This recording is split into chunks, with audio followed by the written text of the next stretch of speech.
"You're too hard to manage." The vice president's son said it on a 5 a.m. call and fired me before sunrise.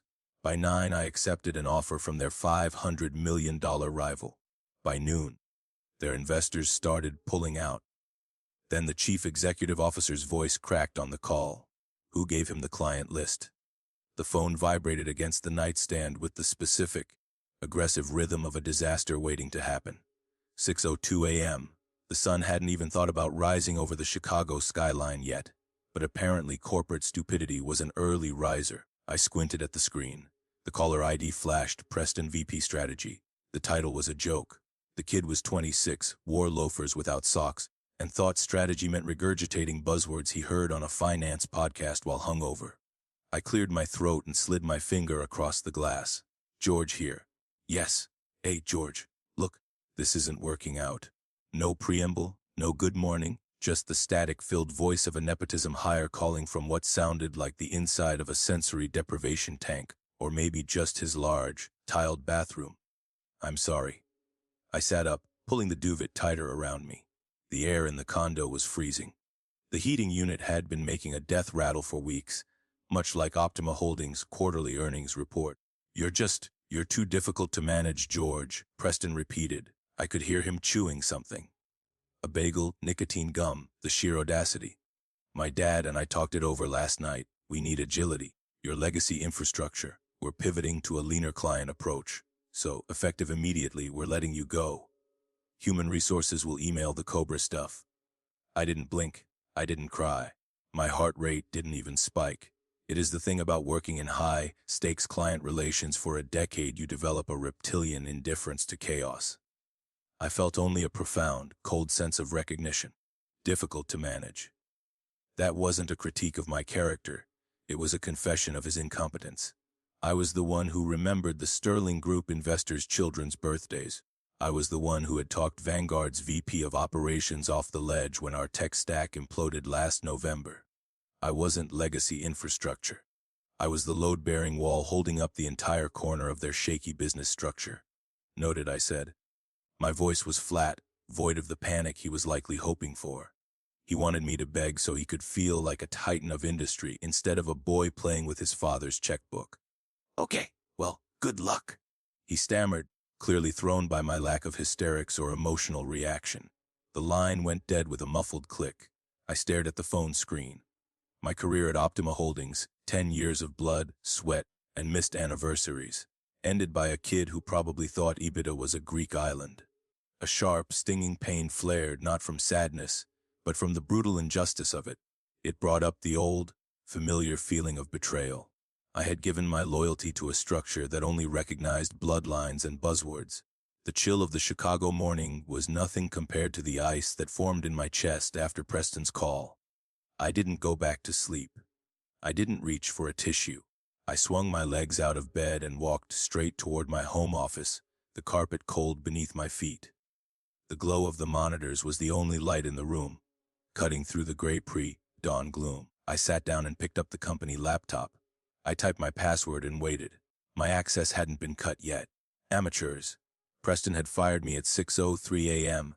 He himself didn't get into the office until 8 a.m. The automated revocation script, which cut off digital access, usually ran at 9 a.m. Eastern Standard Time. That gave me a nearly 3-hour window where I was technically fired but digitally alive.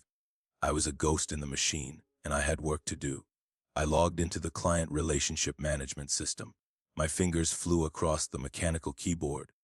The satisfying clack, clack, clack, sounding like gunfire in the quiet apartment. My first mission was simple: gather all the pieces of my value before they could be locked away. I went straight to the client notes section. This is where the real value of the company lived, not the contracts. Contracts were just paper. Notes were the gold.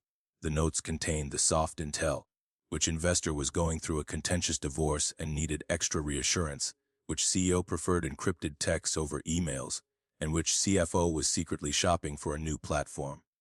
This was the context. I didn't delete anything, which is illegal. That's amateur hour. Deleting files leaves a digital footprint that screams, disgruntled employee. I wasn't disgruntled, I was strategic. I wasn't trying to destroy data. I was taking my value back. I opened files one by one, looking at them, letting my 20 years of training do its job. I didn't need a flash drive or a cloud download. I had a photographic memory. I didn't need to steal the client list. I needed to memorize the passwords to the relationships. My attention snagged on one small, petty opportunity for immediate retribution. I went into the calendar system for the upcoming quarterly review, the one Preston was supposed to lead next week to prove his worth to the board. I didn't delete the meeting. I just uninvited the key stakeholders. Then, I turned off the notification that would alert the organizer, Preston, of the change. To the system, it would look like a momentary glitch. To the investors, it would look like the meeting had vanished.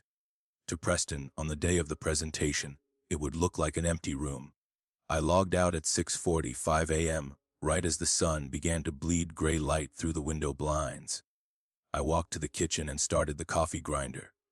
The noise was aggressive, violent, and beautiful. Difficult to manage, I whispered to the empty kitchen, pouring the freshly ground beans into the machine. Preston had made a critical calculation error. He thought my value was in a database he could reassign. He didn't realize that I was the list. The relationships were tethered to me, George, not the logo on my business card. He hadn't just fired an employee. He had severed the nervous system of the company. The external conflict of being fired had already set off the internal shift.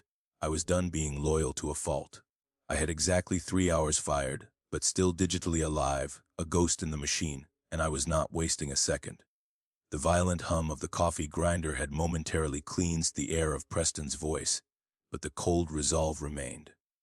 I was done being the silent victim of corporate incompetence. The walk from the kitchen back to my home office felt like walking across a threshold, crossing the line from employee to enemy combatant. My laptop remained open, the screen illuminating the client relationship management system, the CRM, where the most vital organs of Optima Holdings resided. My time was 6:45 a.m. Preston wouldn't arrive for over an hour, and the automated lockout script would take even longer. This was my window of opportunity, a moment of strategic vulnerability that only an amateur would allow. I was not deleting. Deleting was a crime, and crimes left trails. I was engaging in an act of sophisticated data transference, from the corporation's server to the organic hard drive of my mind.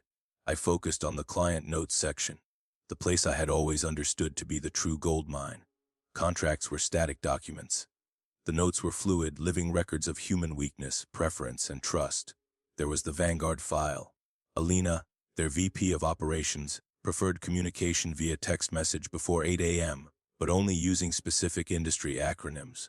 Her assistant was the gatekeeper, but a text about Q4 deployment synergy would bypass him instantly. That wasn't in any formal training manual. That was the knowledge only accumulated through years of late-night crisis management and earning Alina's trust. Then came the file on the Sterling Group. Arthur Sterling, the whale, the old money. Preston knew Sterling hated the new digital dashboard interface. I knew Sterling demanded his monthly report be printed on ivory stock paper with a 2-point font because he was legally blind in one eye. The most crucial note Sterling's passion for vintage scotch. Specifically, he responded best to a bottle of 18-year-old Macallan when the market dipped by more than 1.5% in a single week. This wasn't corporate intelligence, this was knowing the client better than his own family. I needed to extract this context, not the data. My photographic memory, honed over 2 decades of processing dense financial reports, went into overdrive. It was a dizzying sequence of reading, internalizing, and filing away specifics: the CEO who was shopping for a competing platform, the investor who was quietly going through a messy divorce and needed his portfolio shielded from prying eyes, the fact that Mr. Henderson could never be called on a Tuesday, which was his dialysis day. These were the human passwords to the relationships. The company had the blueprints, but I had the keys to the boiler room, the control panel, and the emergency exits. I briefly contemplated doing more damage, perhaps sending a confusing, automated email to everyone, but I resisted. That was emotion-driven. What I was doing was purely professional. I needed to leave them a perfectly working car with flat tires, an empty gas tank, and a steering wheel that only I knew how to navigate. I quickly double-checked the calendar deletion. the stakeholders removed from Preston's upcoming quarterly review. The system was clean, reporting no errors. Preston would see the meeting on his own calendar, but would receive no confirmation that his key audience had been secretly uninvited. It was such a small, non-illegal tweak. Yet its impact would be catastrophic when he realized he was speaking to an empty room, unable to call the attendees because he didn't have their direct numbers, only the generic office lines listed in the CRM. The sense of isolation was palpable, but it was also empowering. I was acting entirely for myself for the first time in years. All that misplaced loyalty, the feeling that I had failed my family's business years ago and needed to overcompensate by being indispensable to Optima, was gone, replaced by a cold, sharp focus. I had allowed myself to be defined by a title and a logo. Now, I was reclaiming the true source of my value, my mind and my relationships. 7:20 a.m. The window was closing. The time to harvest was over. It was time to formulate the ultimate exit strategy. I logged out of the CRM, wiping the browser history and cache. The laptop was now inert, a clean slate. They could audit the logs all they wanted. They would find no deleted files, no downloads, and no digital crime. They would find only a highly focused employee doing her job efficiently until the moment she was cut off. I picked up my personal phone. I had about 2 hours before the rest of the world woke up. 2 hours to formulate the kind of exit strategy that they teach in business schools as a warning. I wasn't going to call a recruiter. Recruiters were for people who needed jobs. I didn't need a job. I needed a weapon. I scrolled past my mother's contact, past my ex-husband's number, which I really should delete, and stopped on a name I hadn't dialed in 3 years, Marcus Thorne, regional director at Apex Capital, our direct $700 million competitor. Marcus had tried to poach me 5 times. The last time, I told him I was loyal to the vision at Optima. Loyalty, I thought, that word now tasted like ash. Loyalty is just corporate speak for sucker. I watched the seconds tick by on the microwave clock, 6:50, 8 a.m. I wasn't just going to leave Optima Holdings. I was going to take the floorboards, the load-bearing wall, and half the roof with me. The feeling of vindication was already starting to replace the coldness. I was about to use their incompetence as the foundation for my next, much greater success. The internal decision was made. I was not seeking employment, I was initiating corporate warfare. With the first act complete, it was time to move from defense to offense, and for that, I needed a weapon. By 7:30 a.m., I was standing on the corner of 4th and State, watching my golden retriever, Buster, sniff a fire hydrant with the kind of intense, dedicated focus Preston had never applied to a spreadsheet in his life. The city was waking up. Delivery trucks idled, sailing plumes of gray exhaust into the freezing air. Commuters rushed toward the elevated train line, heads down, eyes glazed, marching toward their cubicles. For the first time in a decade, I wasn't one of them. I was untethered, an alien observing the ritual. I held Buster's leash in one hand and my personal phone in the other, my thumb hovering over Marcus Thorne's number. Marcus was the regional director at Apex Capital, our direct $700 million rival. There was a specific etiquette to calling a competitor. You didn't do it during office hours, that was desperate. You didn't do it after hours, that was intrusive. You did it in the power window, that small slice of time between the morning workout or commute and the first mandatory meeting of the day. 7:40 a.m. perfect. I hit dial. It rang once. George. Marcus's voice was crisp. No confusion. No, hello.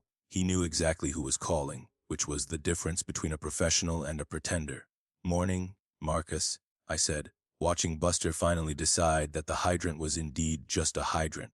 I hope I'm not interrupting your meditation. Was just finishing an espresso, he replied. To what do I owe the pleasure? Finally decided to let me buy you that lunch.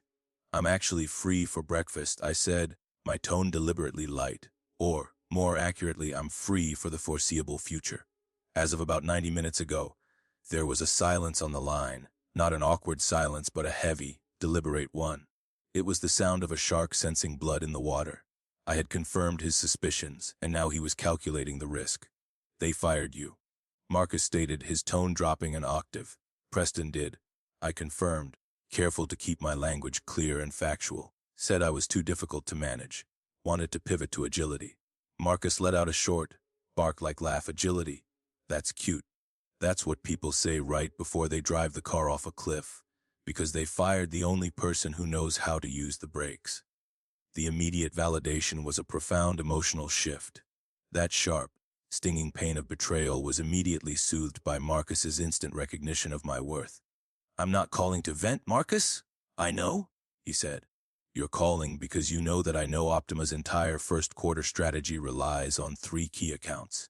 Accounts that, if I recall correctly, only take calls from you."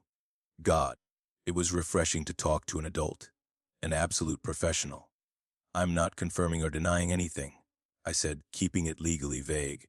"I'm just saying that I am currently a free agent.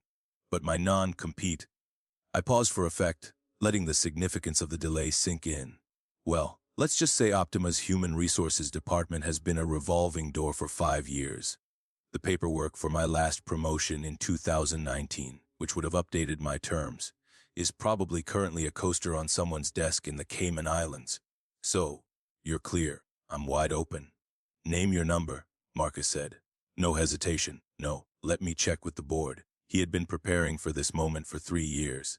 20% bump on my base salary. I dictated, my heart rate finally rising not from fear, but from exhilaration. "Senior Vice President title, and I want full autonomy on the Sterling account if or when they decide to migrate." "Don't," Marcus said instantly. "I'll have the offer letter in your inbox in 10 minutes. Can you start Monday?" "I can start now." "Even better. I've got a 10 a.m. strategy call to discuss how to pry away the manufacturing sector from Optima. I'll send you the Zoom link. Don't say anything. Just show up. I want to see the look on my team's face. See you then." I hung up the phone.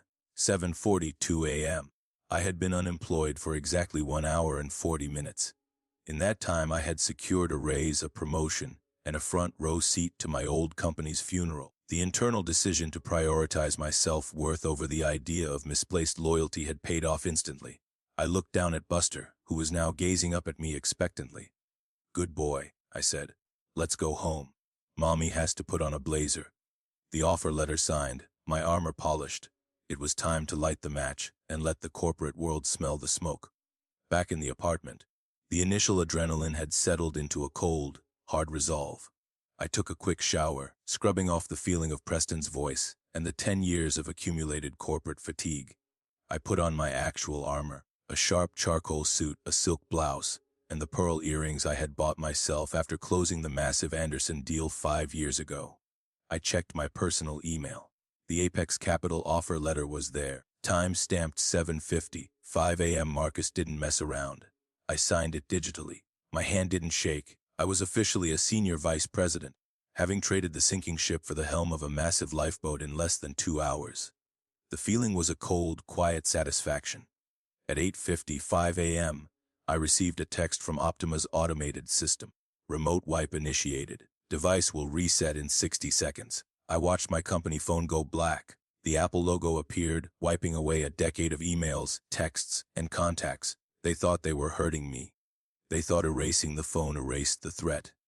I picked up my personal phone, the one I had just used to sign a contract with their biggest rival. I opened LinkedIn. This was the moment to shift the conflict from a private matter to a public one. Corporate warfare is subtle, it's passive-aggressive. It's weaponizing good manners into a status update. I didn't write a scathing tell-all. That was tacky, divorced dad on Facebook energy. Instead, I typed, "After 10 incredible years, I'm closing the chapter at Optima. It's been a journey. While I'll miss the incredible teams I've built, sometimes you outgrow a space that can no longer support your vision." I paused, letting the implication land. The space was too small for my vision, or perhaps too incompetent. I finished, excited to announce that I've accepted a senior VP role at Apex Capital, starting immediately. To my clients, you know where to find me. Everyone else, let's build something real. I hit post. The vacuum effect had begun. I poured a second cup of coffee and waited for the inevitable ping of panic. It didn't take long. By 10 a.m., my LinkedIn post had more engagement than Optima's last 3 product launches combined. The corporate world is a small, incestuous village. Everyone knows everyone, and everyone loves a train wreck, especially when the conductor is a 20, something with a trust fund. The comments were a mix of generic congratulations and carefully worded inquiries from people who smelled smoke. Huge loss for Optima, commented the CFO of a logistics firm we managed. That was a public shot across the bow. Can't wait to see what you do at Apex, wrote a vendor whom I knew hated Preston personally. But the real action was in the direct messages. My inbox was flooding.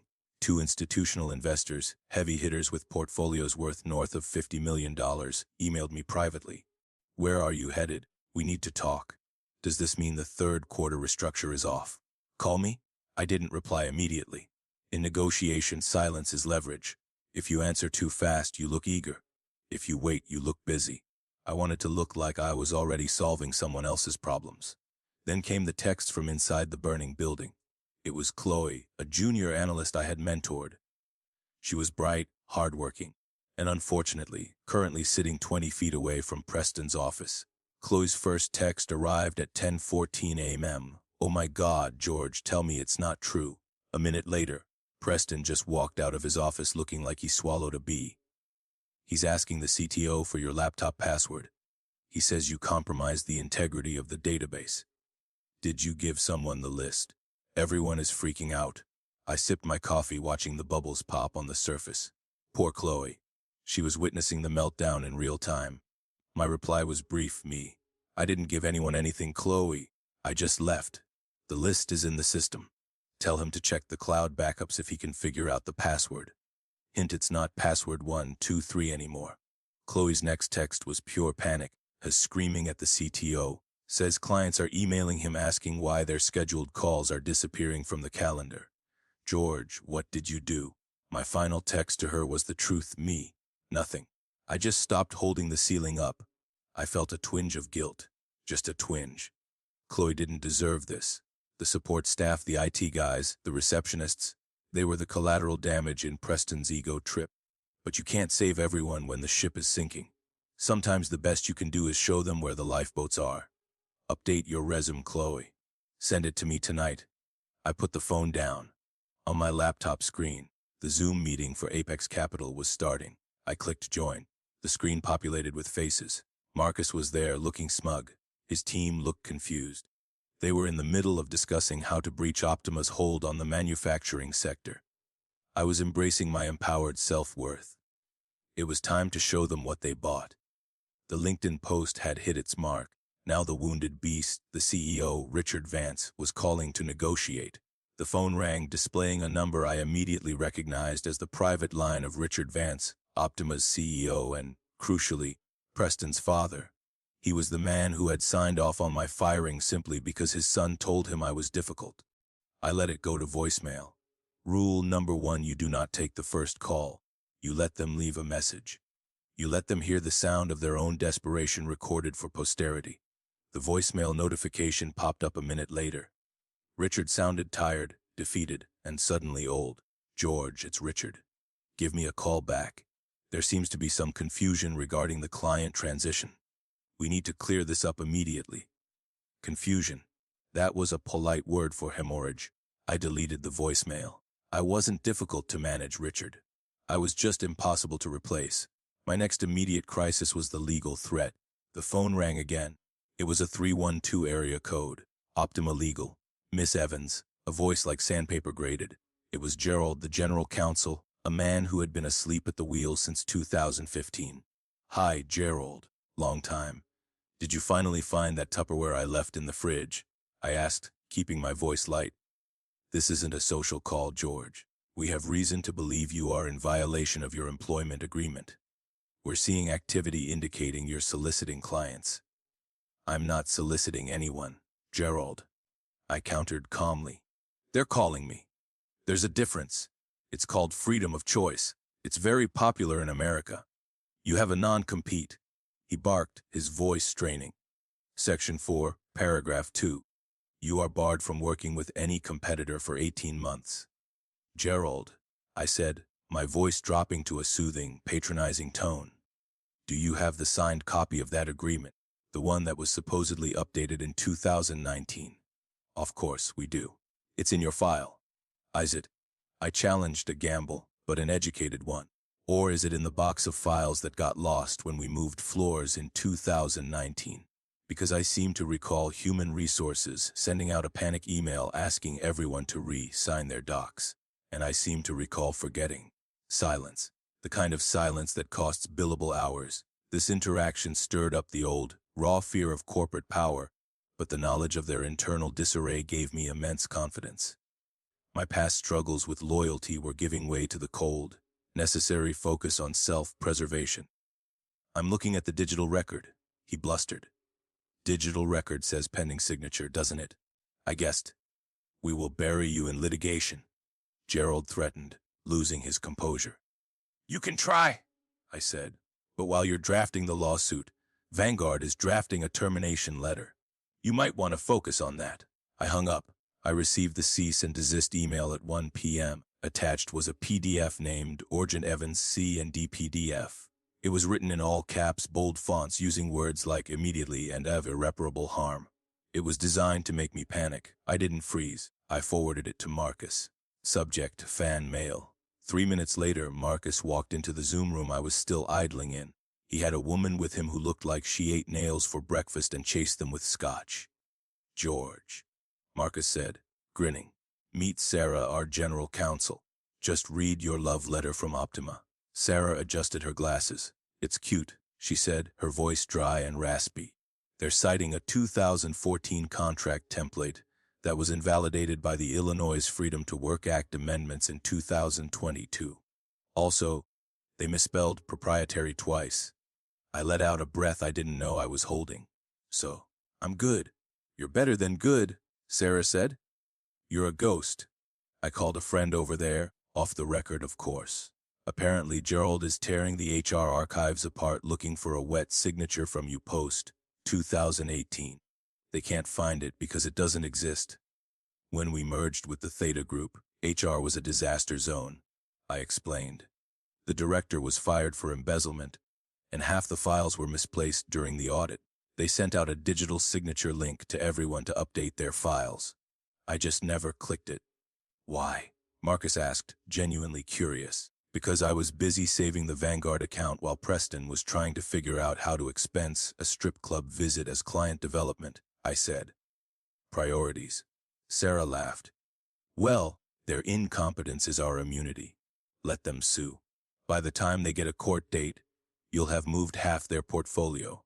I'll draft a response that basically tells them to go kick rocks, professionally speaking." The legal bluff was dead.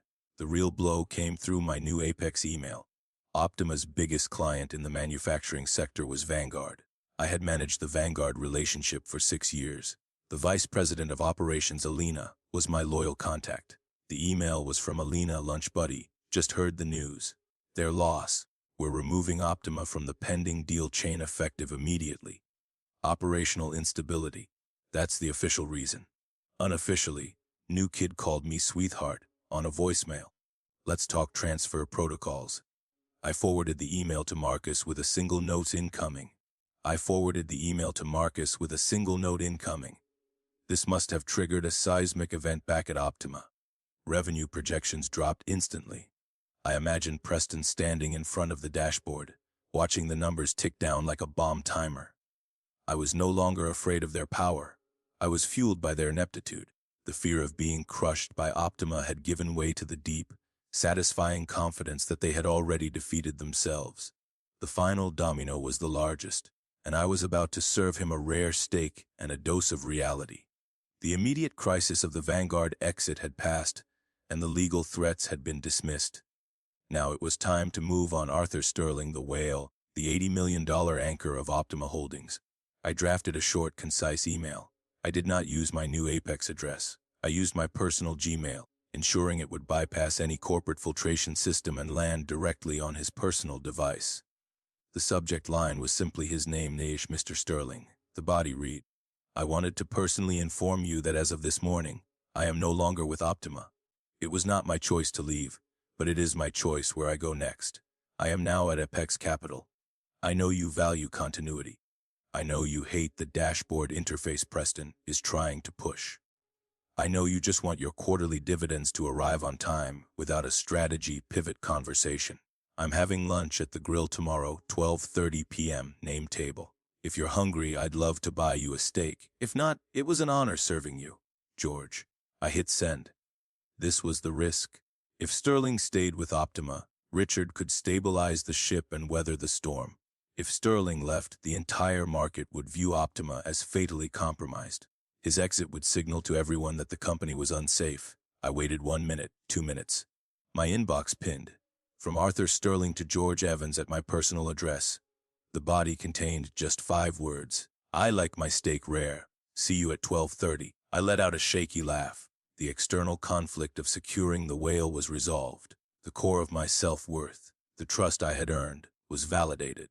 I forwarded Sterling's reply to Marcus with a single note. You just earned your bonus. The Grill is a Chicago institution, a place where deals are made, or in my case, where revenge is served rare. I arrived at 12:15 p.m.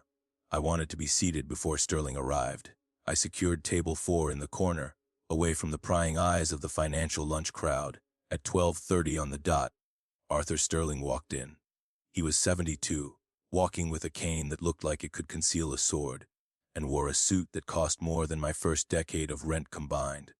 He spotted me, and for the first time in the 10 years I had known him, he smiled a genuine, crinkle-eyed smile. George, he said, easing himself into the booth. You look lighter. Unemployment suits me, Arthur. I said, signaling the waiter. Sparkling water for me. Scotch neat for the gentleman. The 18-year. He nodded in approval. You remember? I remember everything. That was my job. We ordered. We made small talk about his grandkids and the Bulls' terrible season. We didn't talk about Optima until the steaks arrived. Arthur cut into his filet with surgical precision. So, he said, not looking up. Preston, I agreed. The boy is an idiot, Arthur said calmly. I told Richard that when he hired him. I said, Richard, nepotism is fine if the kid is smart. If the kid is a dolt, it's suicide. Richard didn't listen. He wanted to modernize. I said, taking a sip of water. Agility. He wanted to play dress up. Arthur scoffed. He called me last week, you know. Tried to tell me my portfolio was over-indexed on traditional assets and I should look into crypto. Me. Arthur Sterling. Crypto, he shook his head. I didn't fire him then because I knew you were the firewall. I knew you'd filter out the stupidity before it touched my money. I tried, I said, but the firewall got unplugged this morning. Arthur looked at me. His eyes were sharp, intelligent, dangerous. I never trusted the logo. I trusted you. You were the one who called me when the market tanked in '08 to tell me not to sell. You were the one who fixed the tax error in '15. You, not the firm. I'm at Apex now, Arthur. They respect the work. They don't think I'm difficult to manage. Difficult. Arthur chuckled. That's what weak men call strong men. My first wife was difficult. She also built half my empire. He took a sip of scotch. I'm moving the fund, George, he said quietly. All of it. The air left my lungs, all $80 million. The papers are already with my lawyers. You'll have them by end of day. Richard will have a stroke, I murmured. Richard needs a wake-up call or a retirement plan, Arthur said. He leaned in, his voice dropping. But here's the terrifying thing, George. I'm not the only one. We talk at the country clubs. The Davis family, the Hendersons, the pension fund guys, they've all been waiting. We were just waiting for you to make the first move. They're leaving, too. If I go, they go. I'm the bellwether. I looked at my phone under the table. 3 missed calls from Preston. One text at 12:45 p.m. say, can we talk, please? The please was new. Trouble? Arthur asked, eyeing the phone. Just the past trying to catch up, I said. I think I'll let it go to voicemail. Good boy, Arthur said. Now, tell me about this Apex group. Do they have good scotch? The best. I lied. I would make sure Marcus bought a crate by tomorrow. I walked out of that lunch feeling 10 feet tall. I had walked in as a fired employee scrambling for ground. I walked out as the architect of a corporate revolution. The internal journey from avoidance to embracing empowered self-worth was complete. I had not just saved myself, I had triggered a bank run. The Sterling notice had landed. All that remained was the final, public autopsy of Optima Holdings. It was 3 p.m., and the atmosphere inside Optima must have felt like a submarine that had gone too deep. The pressure was crushing the hull. I was back at my home desk, officially logged into Apex's secure server, watching the transfer request from the Sterling Group come through. It was a beautiful, digital document, $80 million migrating from the sinking ship to my lifeboat. My personal phone was now permanently on Do Not Disturb, but the notifications rolled in like waves. Chloe sent me a text that felt like a war correspondent dispatch. Chloe, 3:15 p.m. It's a bloodbath. Richard is in the boardroom screaming at Preston. Preston is crying, actually crying. The CTO did a full audit of your activity logs. My reply, and he told them I didn't touch a thing. Chloe, he said you didn't delete the data. You just took the passwords to the relationships. Richard threw a stapler. She took the passwords to the relationships. That was the most poetic thing the CTO had ever said. They were looking for a crime. A deleted folder, a stolen hard drive, a virus, anything that would make me the villain and them the victims. But there was no crime. It was just competence leaving the building, and the company was realizing that competence was the only thing standing between them and collapse. The rumor mill was spinning out of control. Staffers were updating their LinkedIn profiles in real time. I saw 3 connection requests from Optima vice presidents in the last hour. Rats swimming toward the floating door. Then came the call from Marcus. George, he said, sounding like he was suppressing a laugh. You're not going to believe who just called me. Richard. No. Preston. I sat up. You're kidding. I called the main line, asked to speak to the director. He sounded completely unhinged. He tried to threaten me with a lawsuit for tortious interference. I put him on speaker so Sarah could hear. She laughed so loud he hung up. He's desperate, I said. He knows Sterling is gone. He probably got the legal notice 10 minutes ago. Oh, he knows. And get this, Richard is trying to freeze the transfer. He's claiming administrative review. It won't hold, but it buys them 24 hours. It doesn't matter, I replied. The damage is done. The trust is gone. Even if they hold the money hostage for a day, the client is mentally checked out. Exactly. Listen, George, the quarterly investor call for Optima is tomorrow morning. It's public because they have bondholders. You should listen in. I wouldn't miss it for the world. The internal tension of the day, the fear that I hadn't pushed hard enough, that they might still save themselves, was replaced by a chilling realization they were far too incompetent to survive. They were beyond saving. I received one last email to my personal account. It was from Preston. Subject, no subject.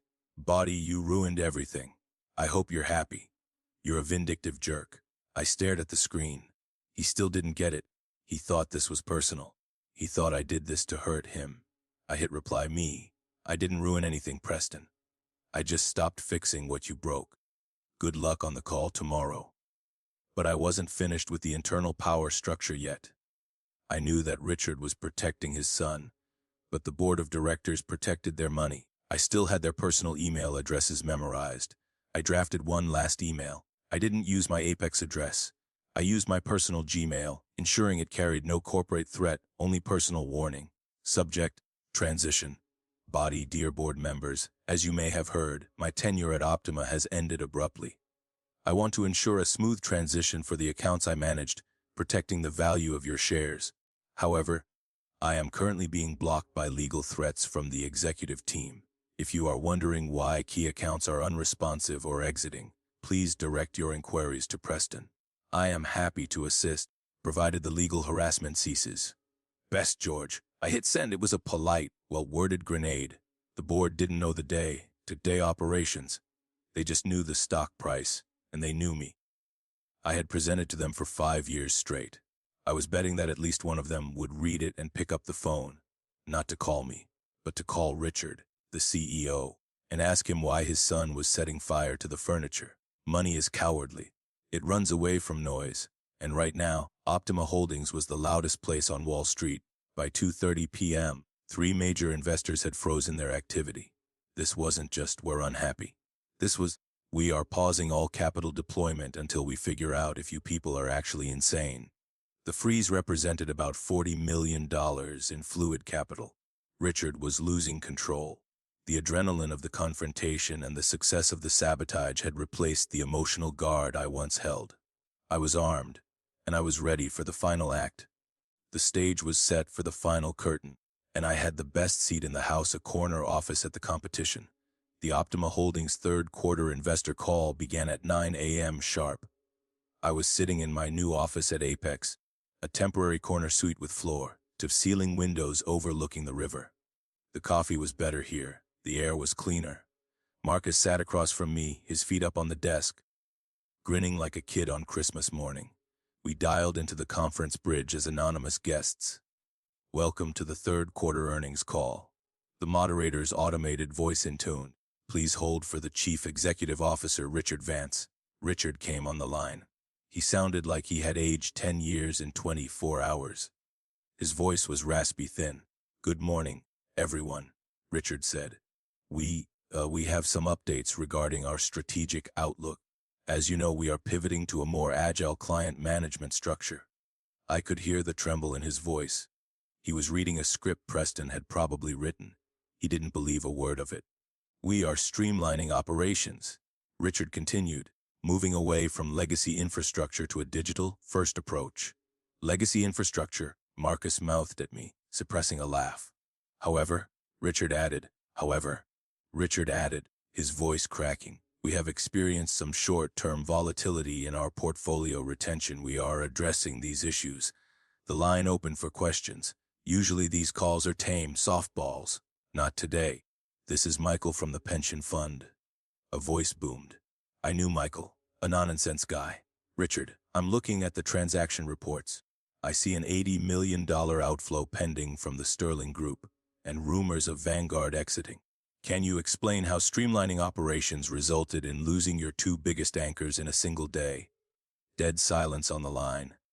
I could hear papers shuffling. I imagined Preston frantically scribbling notes, trying to feed his dad an answer. Michael, that's a temporary reallocation. Richard stammered, going completely off script. We are in discussions. It doesn't look temporary. Richard, Michael interrupted. I spoke to Arthur Sterling this morning. He said he moved because, and I quote, the only person at Optima who knew how to read a balance sheet was fired yesterday morning. Marcus pumped a fist in the air silently. We had to make personnel changes, Richard said, his voice rising in full panic. George was difficult to manage. He wasn't aligned with the vision. The vision, another investor cut in. Richard, the vision seems to be bankruptcy. If he was the one holding the Sterling account, why the hell did you fire him before securing the asset? He must have. Richard was spiraling now, giving in to paranoia. Who gave him the client list? Someone must have given him the list! It was the wail of a dying king. He didn't need the list. The investor shouted. He was the list. The call descended into chaos, voices overlapping with questions about the stock price and demands for Preston's resignation. I reached out and pressed the end call button. Silence returned to the Apex office. Well, Marcus said, exhaling. That went well. Better than expected. I admitted. The stock is down 12% in pre-market. Marcus said, checking his phone. Richard is done. The board will have his head by noon, and Preston will be lucky if he can get a job at a car wash. I looked out the window. The river below was churning gray and cold, but moving steadily forward. The last vestiges of the internal conflict vanished. I didn't feel vindictive anymore, I just felt correct. The universe had corrected an error. Competence had won. So, Marcus said, standing up, lunch. I think Sterling is expecting us to celebrate the transfer.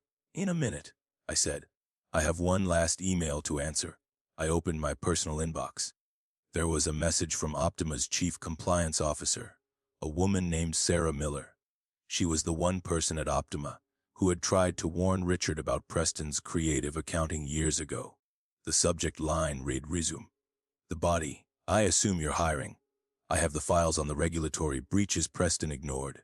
Thought they might be useful for your due diligence. I can start Monday. I smiled. My reply, see you Monday, Sarah. I grabbed my coat. Ready? Marcus asked. Ready? I said. I walked out of the office, my heels clicking on the polished floor. I didn't look back. I had my dignity. I had my clients. And I had the distinct, warm satisfaction of knowing that somewhere in a cooling office tower, Preston was finally learning the most important lesson of business. You can fire the employee, you can delete the email account, but you can never ever fire the truth. And the truth is, I was never difficult to manage. I was just too good to be led by a fool. The emotional arc was complete, replaced by the piece of empowered self-worth. I hit the elevator button going up,